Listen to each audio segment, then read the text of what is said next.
welcome to the Cinema Gold podcast. I'm your host, Larry Leese.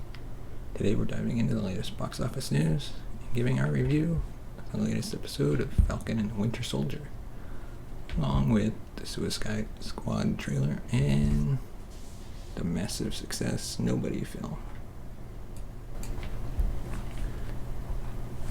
So let's get on our way. Bob Odenkirk's Nobody is the clear winner of this weekend's box office battle with a massive $6.7 million debut.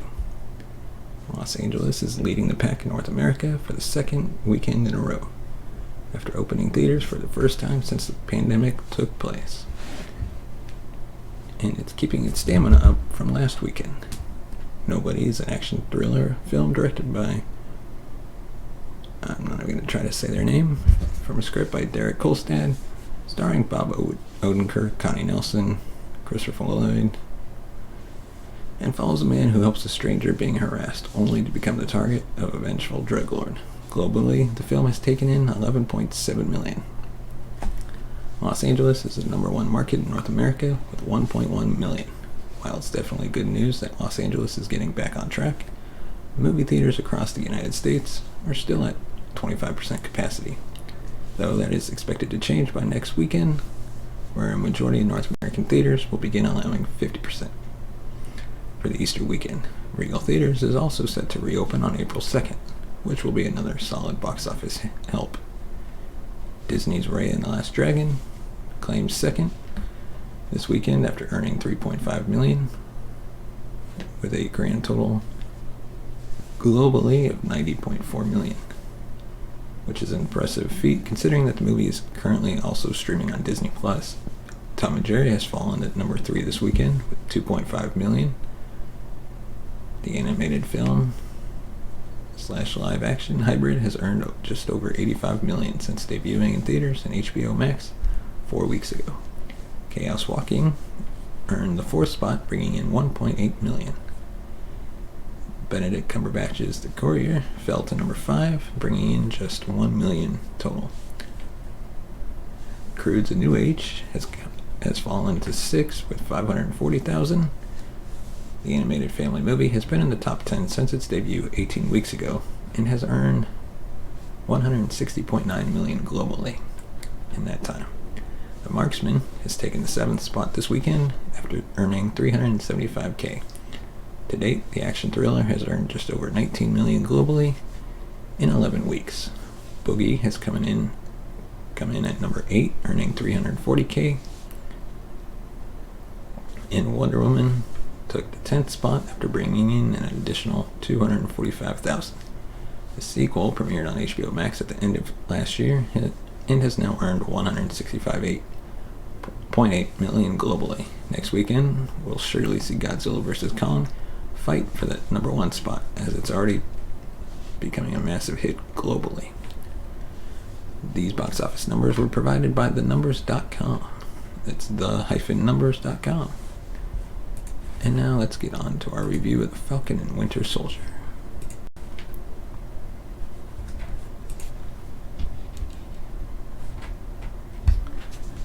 We are now on the second episode of the Falcon and Winter Soldier. The first episode of the Falcon and the Winter Soldier started off with a fun action sequence to get it out of the way so it can move on to all the dread and depression. Even with the introduction of the Flag Smashers as a threat, it has nothing on the emotional gut punch of Bucky trying to live with the horrors of his actions under Hydra's control. Similarly, the first episode ended with Sam Wilson feeling incredibly betrayed to find out that the U.S. government was not content with leaving Captain America's shield in a museum as promised. Instead, they wanted handed it off to a new Captain America that they had handpicked themselves.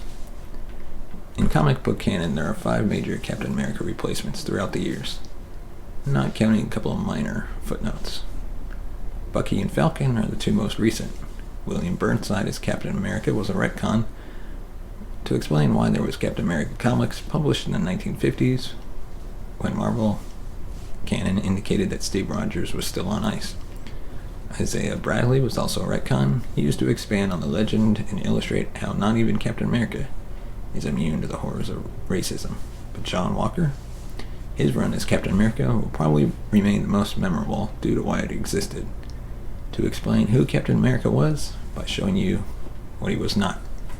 Yes, while Batman had the spike-ridden Jean Paul Valley and Superman had the visor-wearing Eradicator, Captain America had John Walker.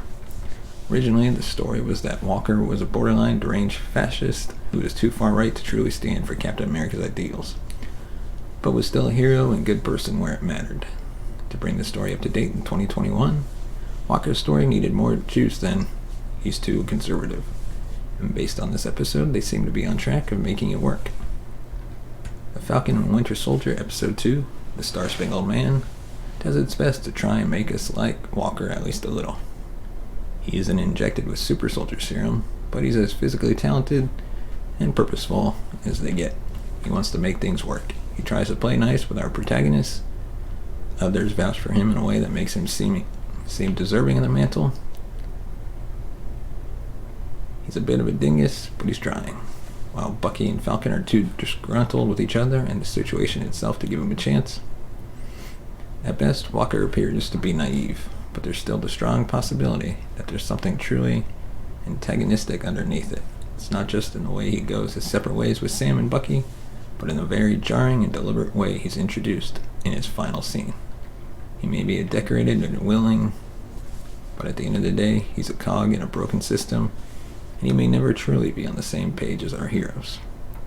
As for our heroes, they finally get together after a whole episode of stewing in their own post-blip day-to-day funk. Sam is annoyed, but wants to move forward and do his duties to make the world a better place. Bucky is more obsessed and angry about the Captain America 2.0 situation, and gets increasingly mad that Sam isn't doing anything about it. Still, he tags along to help Falcon chase after the Flag Smashers, because of his escape from therapy, and the nightmare that is bettering himself by confronting the guilt of things he isn't fully guilty of. The Flag Smashers are given more to work with, as we get to see their leader revealed in a neat swerve, as well as what they're worth when up against someone their own size. Actually getting an action sequence in each of the 2 consecutive episodes almost feels like we're being spoiled, after WandaVision kept things so low-key till the end. Much like Walker, the Flag Smashers subplot keeps beating us over the head with how likable and well-meaning they are, which is just going to end badly down the line. These 2 parties can't coexist peacefully, and sooner or later, the shit is really going to hit the fan. More players are put on the board here, including a cliffhanger reveal and a mystery person involved with the Flag Smashers. What really makes this episode so memorable is a visit to yet another key to the Captain America legacy, the aforementioned Isaiah Bradley, who holds a grudge against Bucky for a meeting the pair had during the Korean War. Isaiah had a justified grudge against the US government, as well for their racist treatment of him.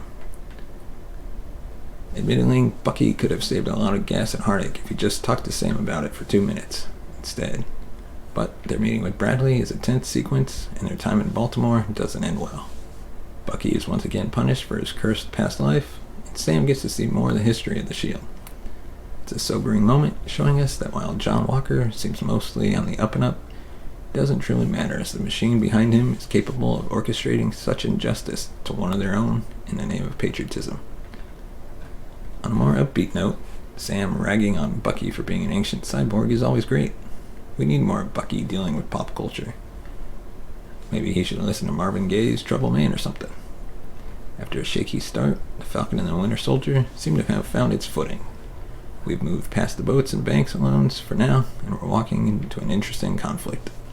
As our heroes reluctantly work together, they're sandwiched between a country that mistreats them and a group of terrorists who want to do away with the systems that mistreat our heroes. So that's our review of The Falcon and the Winter Soldier, Episode 2. Right now, we'd like to thank our sponsor, Poddex. Visit poddex.com. Use promo code CinemaGold for 10% off your order. And now, to give our thoughts on the brand new Suicide Squad trailer.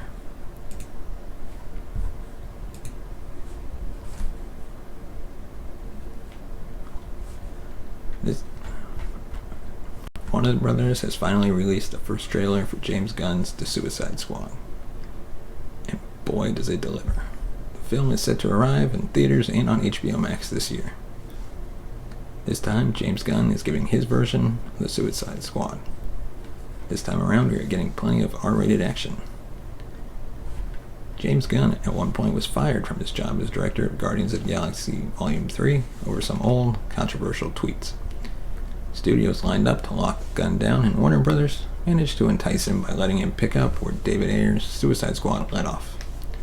While this new movie does take place in the same universe, it has been described as a reboot, so it is at the very least a dramatic shift in direction from what came before. Moreover, Disney and Marvel Studios eventually mended the relationship with James Gunn and have brought him back to direct Guardians of the Galaxy Volume 3. Once he is finished with the DC Universe, Gunn is currently working on a spin-off series centering on the character Peacemaker, played by John Cena.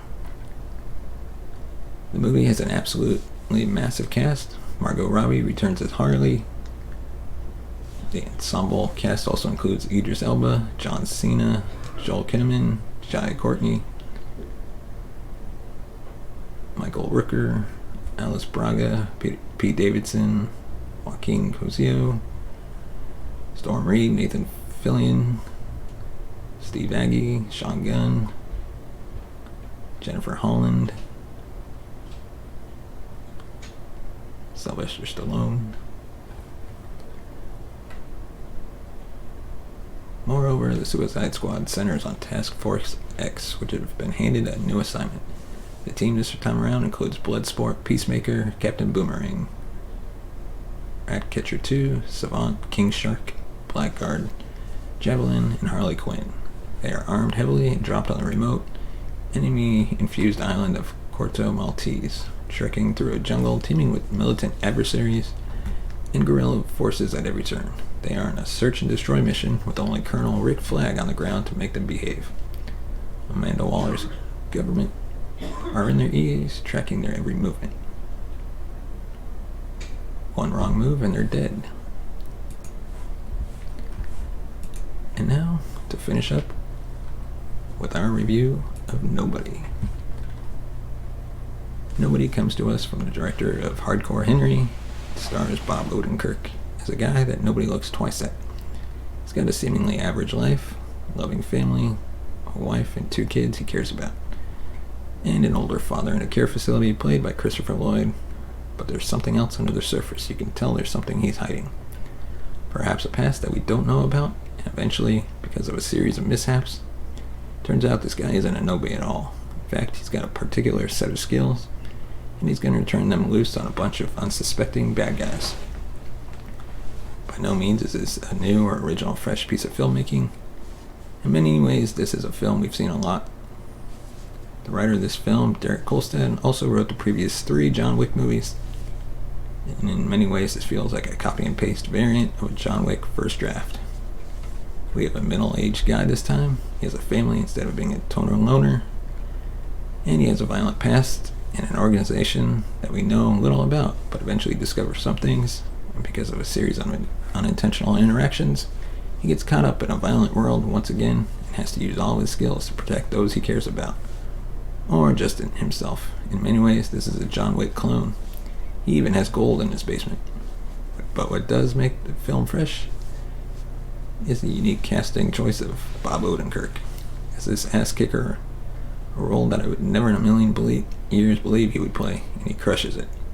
He is so phenomenal in this movie. It's not only a very entertaining performance, it's a very comical performance. He gets a lot of laughs, he's a total badass in the movie, and does most of the stunt work in really nice wide shots, just like the John Wick franchise. So you can see this guy killing people in horrific ways. Constantly, he impresses so much in the film. I loved him in the movie. He's easily the reason to see it. He's the main draw, and I'd like to see him do more things like this. This is something we've seen a lot lately. You get an actor who's mostly known for one thing, throw him in a weird, violent action movie or horror film, like Kevin James playing a neo-Nazi in Becky. Not the type of casting most of us would have predicted. Same with Bob Odenkirk. But I also really liked about his role in the film is that he's not exactly like a John Wick type, and that he's perfect. He walks into a room, waves his hand, and everybody just dies. he actually gets his ass kicked a lot in this film. For all the havoc he wreaks in this film, he gets thrown through a lot of glass windows as well. Gets a lot of bones broken, so he has some vulnerability to him. There's a humanity there that you can latch onto. I love the John Wick movies, but Keanu Reeves really makes a lot of that work, because even when he's being kind of perfect in a fight scene, he seems kind of like he's struggling a little bit. Like he's getting very frustrated by it, even though he's so good at what he does. Here in a film like Nobody, Bob Odenkirk's character seems like it's hard for him, because he is older, he's not quite as polished as some super agent. He was more of a fixer type of character, where he'd go in and make sure that somebody pays the money they owe. So even though he's really good at killing people, it's not exactly easy for him, which makes the character really fun.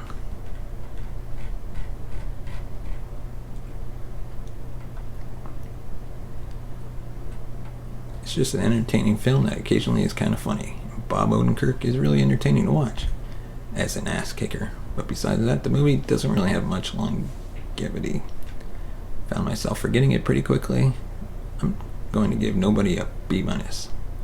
Still, I do think you should see it, because Bob Odenkirk put a lot of work into this movie, and obviously the stunt people did as well. It's a well-handled production from an action standpoint. Everyone did great work, and it should be supported, guys. And thanks for watching this episode of the Cinema Gold podcast. You can follow us on Twitter at CinemaGold2. Be sure to like and subscribe to this video, and we'll see you tomorrow.